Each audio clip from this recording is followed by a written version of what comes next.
Yeah, thanks, Paul. Thanks, everybody, for being here. I want to start with Players of the Week. Offensively, Bennett Skoranek, as you guys saw, had a career night. Awesome night by him. Made a lot of big catches. No better than that catch in the corner of the end zone, contested. Big playmaker was Blake Hance. It's 3 weeks in a row now. I think Blake has played probably his best football of his career, and to get out there and provide the protection that Clayton needs, he was outstanding. Jordan Thompson was very active on Saturday. He was our Defensive Player of the Week. And Trent Goins was our defensive big playmaker with his 3 sacks. Charlie Kubander was 5 for 5 and was our Special Teams Player of the Week, and is, I think, off to a great start here in his career. Practice players were Corey Acker for offense and Troy Huditz for special teams. Then Jason Goosen, one of our young old linemen, we moved over to D-line last week and gave a great effort to try to simulate, some of the big guys on Purdue's front. So Goose was our Defensive Special Teams Player of the Week. Real special family as our honorary captains this week. Chairman of the board, Lanny Martin, and his wife Sharon will be our honorary captains. I'm excited to have them be a part of the weekend. It was great seeing Lanny a couple weeks ago out in Lincoln, and now to have him be a part with his wonderful wife. Just a great Northwestern family, and obviously our chairman of the board. Excited to have him be a part of the weekend. So with that, obviously getting ready for senior week here, and obviously always an emotional time for our seniors. They've got to use that the right way, which I know that they will, and getting ready for a team that probably played their best game of the year last week against Nebraska. So with that, how about some questions? Talking about Minnesota, was there anything you saw in the game against Nebraska where it looked like they turned a corner? Or are there any specific areas you think that led to that big win? Yeah, they ran it really well. I thought Croft, played great. They took advantage of some things schematically. Got him in some one-on-one situations. He did a great job, in the zone read scheme. And then, Smith is, again, here we go again, another great back, right, in Big Ten play. So, no doubt our defense will have their hands full, and not only with Smith in the backfield, but then also the 100-yard kick return to start the game off was a big momentum gain for them. Just really impressed with the way their defense is playing, very physical, very sound with what they do, similar to structures in ways to Iowa. So very physical team.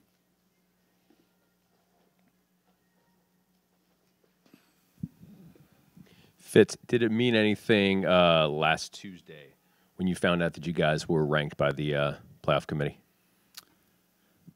I think it's always great to be nationally recognized. I think that's earned now with the CFP, the way it works out. I think it's the only ranking, quite frankly, that matters. I think the other ones are great for fans to talk about, but, a lot of it's going to be the blue bloods for the first 2 months, no matter what happens, just to get clicks on websites. And I get that. I think every college football coach and player gets that. And then when you get to the CFP, it starts talking about kind of your strength of schedule, who you've played, how you've played most recently, and then, opportunity in front of you. So you just got to keep winning. People say, should there be more playoff games? There already are. The whole month of November is a playoff.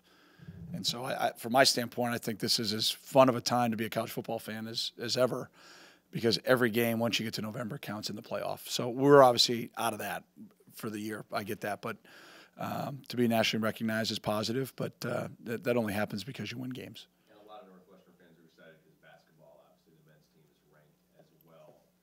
What does it say about Northwestern in general and have both you guys for the first time ever?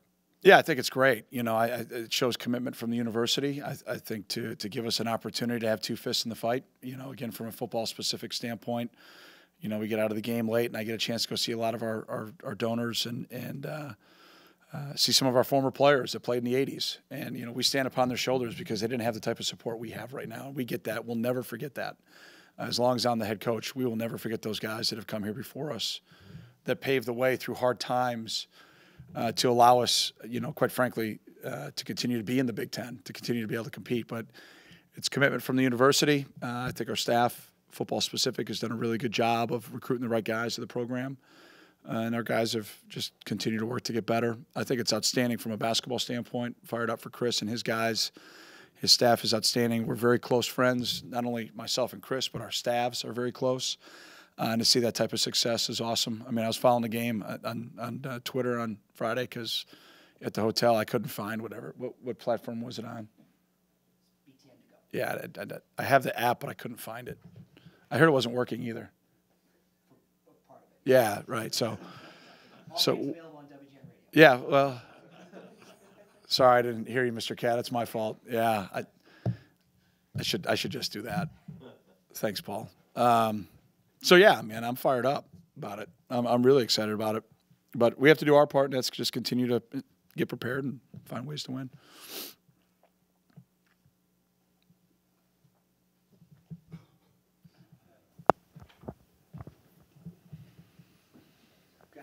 Sorry. Two defensive back questions. First of all, when it all shook out, Purdue had a lot of passing yards, but also on a day when they threw the ball 60 times. How would you assess the performance of your defensive backs overall in the game? What did we give up? 13 points? Yeah, I think that's you should win a lot of games when you give up 13 points. I could give a rat's behind about yards. I've been well quoted that stats are for losers, so stats are for losers. Paul, most important thing is score, and score one more point than your opponent. And you know, they took a lot of hitches. So go ahead. And then also, Dalvin and Kyle, almost at the end. What they meant to your program?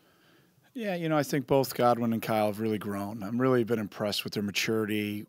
I think they've done a terrific job leading these last couple of years. They learned from some great ones too, and they're fortunate for that. But they're both playing at a high level. Both guys, I think, are just outstanding teammates and have very bright futures. I think both are going to get an opportunity, and if they get an opportunity, I think they're going to play for a long time on Sunday because they've got different skill sets, but they've got, I think, Sunday talent and definitely Sunday attitude and work ethic. So excited to have them for a couple more games, and just very thankful for what they've brought to our program. You know, Godwin, a guy that was very heavily recruited, that had some other programs come in on him late, and he stayed committed. And you know, our relationship started there, and it hasn't changed. And then Kyle, you know, just it's a family affair there. You know, with both, I had the privilege of coach both he and his brother Cam, and his mom and dad. It's just been great. It seems like yesterday that I walked into his house in New Jersey. So it's an emotional week for me. You know, I go back with a lot of these guys to starting the recruiting process when they were 15, 16 years old.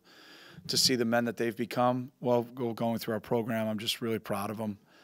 They come from great families, so we're a big leg up when they first get here. But just very proud of the men that they've become, and excited not only for the last few games with them, but also excited for their futures. Just follow up, is it like that with all of them, as if they just got here yesterday? Yeah, Skip. I mean, it goes way too fast. You know, it's one of those things when you have your first team meeting and you talk and how we set the team room up where our freshmen sit, and you're like, you know, you can't hear this clear enough. This is going to go faster than any other aspect of your life. You got to start it and you got to go attack it, and don't wait your turn, because before you know it, you're going to wake up and it's going to be senior day. And when I talked to the seniors today and the kind of group came together, they all kind of looked at each other like, wow, this went really fast. And it's a little bit different with having, you know, 3 more games, you know, this one plus 2. So, you know, I think as we go through these next, you know, whatever amount of weeks together, it'll become more and more hit them emotionally. But no matter what, you've got to use that emotion the right way. I mean, I know there's coaches in the past, you know, throughout the country that won't have a senior day because they're afraid of the emotion being a distraction. I look at it the other way around. I think that's a positive emotion. I think it's more for our guys' families, you know, this weekend, and the sacrifice and dedication. I mean, if you're a parent and you raise a young man to be a Northwestern student athlete, you got to check the box of John. Well done. I mean, how special of a job have you done as a parent and loved ones? Because it takes the whole tribe. It takes everybody in the family to raise a young man, and to see the families on Saturday. We have a reception at my house Saturday night, you know, after the game, and it's always a fun time to see all those families again, because it goes back, you know, to the relationship that we started so many years back. More practically, on Saturday, you talked about the grinding this team has done, and then you said we didn't get the returns on that right away, but they didn't stop. Were you ever fearful that they would stop, that you would lose them? And if not, what is the makeup of this team that kept them going? Yeah, no, I didn't have that fear at all. None whatsoever, quite frankly. Sometimes you will go through it and embrace it, and you won't get the results. That happens too. I mean, a couple of years back, I felt like we had that. We never lost the team. We lost games, a lot of one-score games, but we never lost the team. I don't think that's in our guys' DNA. I just don't. I don't think. Yeah, I don't think there's give up. At least in is it 18 years now that I've been here? I haven't seen a guy give up ever. I just don't think that's a Northwestern man. I don't think that's what a Wildcat's all about. I don't think that's the kind of guys we recruit. And I say that, but that trap is really easy to fall into. Real easy. But I just think collectively as a group, I just don't envision that ever happening here. Coach, one thing Clayton said after the game Saturday was that Skoranek has an ability to go up and get the ball more than any other receiver he's played with. What, other than obviously the fact that he's tall, makes him so successful at being? Yeah, no. That's congratulations on the parental lottery, right? Getting the genetics to be tall. I think he just judges the ball well. He's got good timing. He's a guy that made those types of plays in high school too. So this is nothing new to us as a coaching staff to see him make these kind of plays. And he's a true sophomore. Another young guy out there making big plays.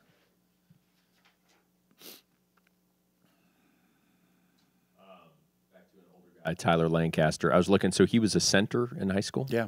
What do you recall from his recruitment? And it looked like he was only otherwise being offered from MAC schools. Yeah. A guy that we thought was under-recruited, which was fine by us. We have no problem with that. A guy great student, high academics coming out of high school, was a guy that we thought had great size, and we had him come to camp to see. I felt like there was going to be no problem with him being an O-lineman. I wanted to see if he could be a D-lineman. And he came to camp and just dominated. I don't know who he went against, but he dominated him. I don't recall. It may have been Jack Fitz. I don't know, a 13-year-old, but I don't know. He killed him. And did it so fundamentally sound that we walked up and had our post-camp meeting. And I said, we're offering him as a D-lineman. And Marty Long went, okay, I guess that's what we're doing. Because Marty's wrapped up and coaching all the other kids in camp. So I brought Tyler and his mom and his sister, I think, up to the office and said, listen, we're going to offer you a scholarship. What position do you want to play? He's like, I'll play anywhere. I said, cool, we're going to offer you as a D-lineman. He's like, all right, sounds good to me. And I said, if it doesn't work out, we'll move you to O-line. But that's what I see you being able to do. And I think he's a prospect for both on Sunday. As the guys have come through here, the scouts, they love his size, they love his strength, and some of the teams have liked him as a D-tackle prospect, and some of the other guys go, he should grab that ball again and snap it. And I said, well, I'll make sure I tell him that after the year. So, he's going to be a guy I think is going to play on Sunday for a long time. I really do.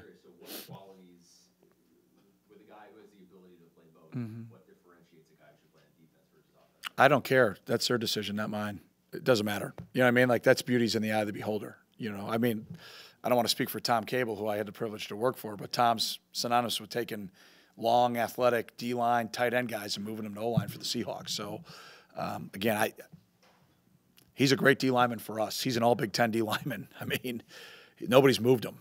He has been a force in the inside all year, and that's why we've played him there, and he's had a great career. But to say that he couldn't be an all Big Ten O-lineman, I think he could too, but the head coach play defense, so that's the way it goes. That's the way it goes. About a month ago, you said the linebackers were, in your eyes, the most improved position group from the start of the season. And then have they continued to improve significantly, and if so, what are specifically? Yeah, I think it starts with Brett Walsh. I think Brett has had an outstanding season. I think he's done a terrific job leading. I don't think he gets any of the credit outside of our building, which is fine by Brett. There's been obviously more flash plays and more statistical plays by Patty and by Nate. But that's just, again, my stats are for losers deal. I think Brett has been absolutely outstanding. And it's been really fun to watch. I'm really proud of him. I'm really happy for him. And he has just grinded. He has maximized every ounce of everything he's got. And he's not only doing it with the linebacking core, but his leadership with the rest of the defense has been as good as I've had here. I'm really, really proud of Brett. He's done a great job. Coach, what you like to call the alumni zone, came back, reappeared with some complaints about the option on 4th and 1. I don't care. So you can ask me a question about it, but I don't care. Okay, you wouldn't have last time you had a pretty thorough response to those criticisms, nothing this time? I don't really care about criticism. So if it worked, I'd be a hero, right? So there we go. It didn't work. We didn't block well at the point of attack. If we targeted the right way, it would have been a big play. So criticisms are for message boards. I don't care, period. Actually, you can put exclamation point. How does that sound? Nor will I ever care. Although I do care if they show up on Saturday and cheer loud. I hope they do. If they don't, by a quarter, call somebody who cares.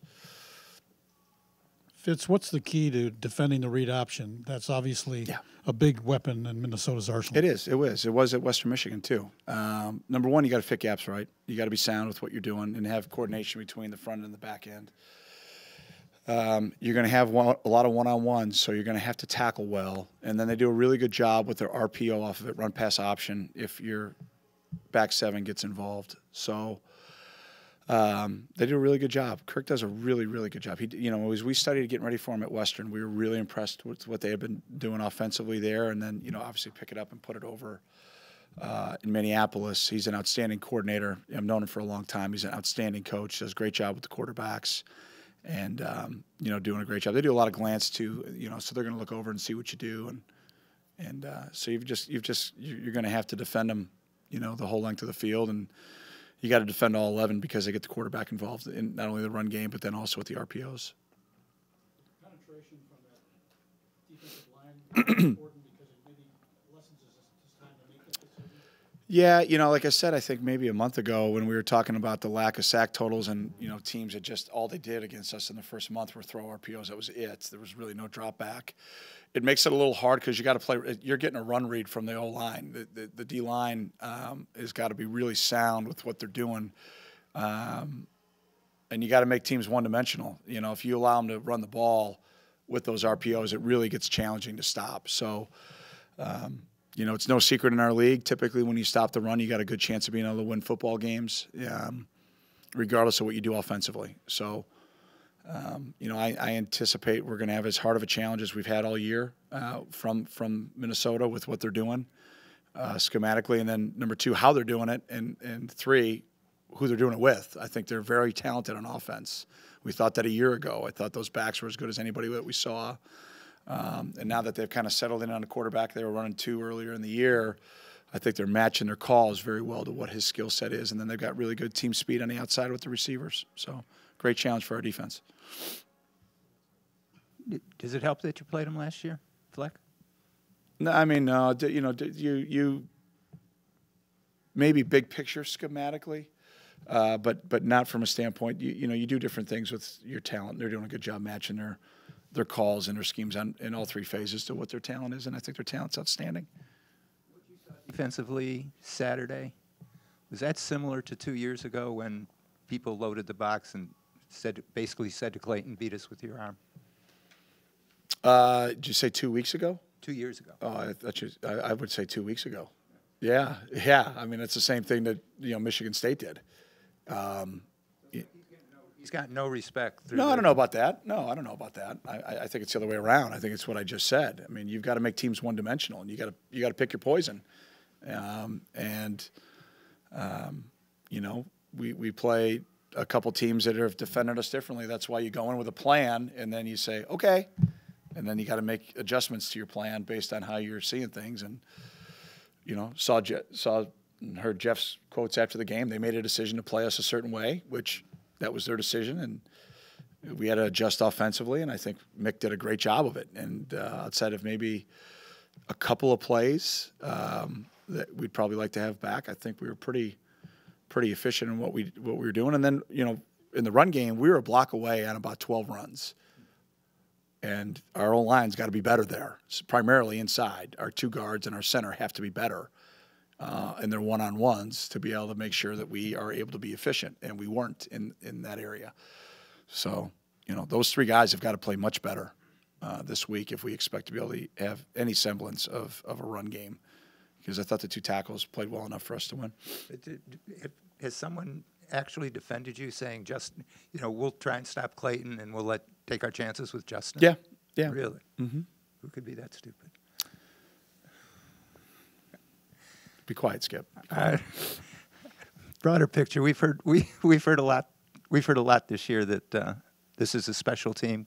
Clayton said it again. This is a special group of guys. It's fun to go to the end of it. What makes this group special? Yeah, I think it's our seniors. First of all, they've created a great brotherhood in that locker room. They own our squad. They've done and a lot of guys have been through, different things on and off the field, and different roles. It's been really fun to watch all those guys go throughout their career, and they've just done a terrific job. And I think you see it with how we play. I think you see the enthusiasm for each other. I think you see the brotherhood. I think we've got some just outstanding older teammates that have really, I think, laid a phenomenal legacy for the future. And but for them, the future is right now, right? They've got 3 guaranteed left as a squad, as a senior class, with none guaranteed individually because of just the nature of the game. So they've done a really good job. Very thankful for them. Coach PJ Fleck sort of came in to Minnesota with a pre-existing sort of persona and schemes and everything from Western Michigan. How has he sort of adjusted those now that they've gotten into Big Ten and had sort of an up and down season? I just look at the last month, as a blank. The week before, so that was last week, and then I get through everything here today, and I've seen a team that's improved. It's any year in your first, anytime it's your first year, the first however many months, it's just getting to know each other. It's base foundational stuff, and the same thing football wise, and then over time, I think both the players and the coaches get to know each other, and for the coaches, they get to know the strength of their other players, and then you start to be able to build game plans and schematics to the strengths of what your guys do well, and that's a great credit to him and his staff. They've done a really good job, I think, matching, what they want to do and how they want to do things, and a lot like Jeff last week, but then tweaking it to what their players do best. And I think that's the mark of great coaches. And last week and now this week, I think they're 2 really good hires for both institutions, and 2 guys that are going to do a great job.